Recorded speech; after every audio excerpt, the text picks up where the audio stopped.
What's good, everyone? I'm your host, Anthony Brown, and this is Kaynmon Maddox. And we're back with another episode of Bear Nation, so we can bring you up to speed on everything that happened in LR sports. Let's get it running with cross country. All right, and the Lenoir-Rhyne men's cross country team finished 6 out of 22 teams this Friday at Royal Challenge at McAlpine Creek Park. Bears led by senior Jacob Black, who placed 10th overall, running 24.52 over an 8K course. The women's team finished 11th out of 25, led by junior Audra Yaber, who took 47th overall, running a time of 19.05 on a course of a 5K course. LR will return to Charlotte, North Carolina this Friday, October 13th, to compete in the Queen City Invitational. And now it's time to set it up to volleyball.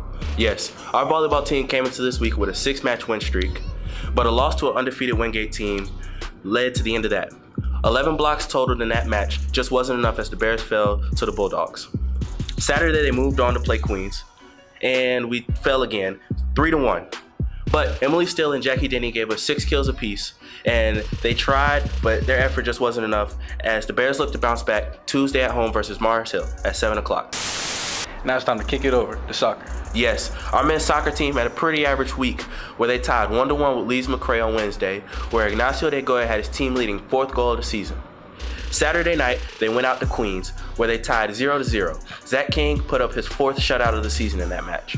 And now on to our women's soccer team, who Saturday suffered a 2-0 loss at Queens, but Wednesday they had a 2-1 victory versus Leeds McRae at home. Goals from Hannah Van Eerden and Abby Brown led the Bears as they held off the Bobcats in the second half. We'll kick it out to Hannah and Abby for their thoughts on the game. I think what's been working for us has been our movement off the ball. In practice, we've been working really hard at those movements and working hard off the ball so that whoever has the ball has options going forward, and that creates a lot of good goal scoring opportunities. And just being relentless is really what we're going for every game.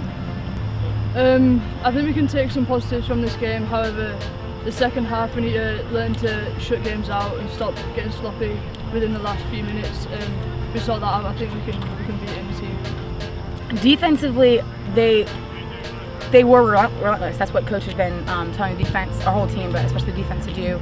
So they won the balls in the air.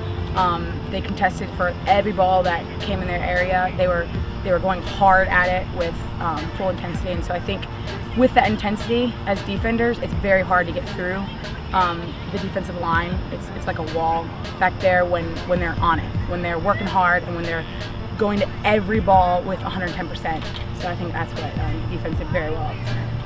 I knew that if I took a big touch past the defender, I could get past her and then drive into the box and then get a cross off. So just get the ball, get past her, then try and get a cross off. Thanks, ladies. You can catch both of your Bears back at home Wednesday versus Mars Hill in a doubleheader. Men at 5, women at 7:30. Last but not least, let's go out to the hard hitters of the football team. And your Lenoir-Rhyne Bears football team moves up to 2-3 on the season, 1-2 in conference play, with a 23-7 victory last Saturday against Tusculum. This is the 6th straight year that they've gone out and beat Tusculum, and for a certain running back, Nelson Brown, his 2nd straight year where he's had big numbers. Last year putting up 261 yards, this year putting up 256 yards with 2 touchdowns off 30 carries. Lenoir-Rhyne got itself to a 10-0 lead off of a 15-yard touchdown pass from Jared Keller to Sam Camargo, which was his team leading 4th of the season. And Tusculum scored its only points of the game right before the half.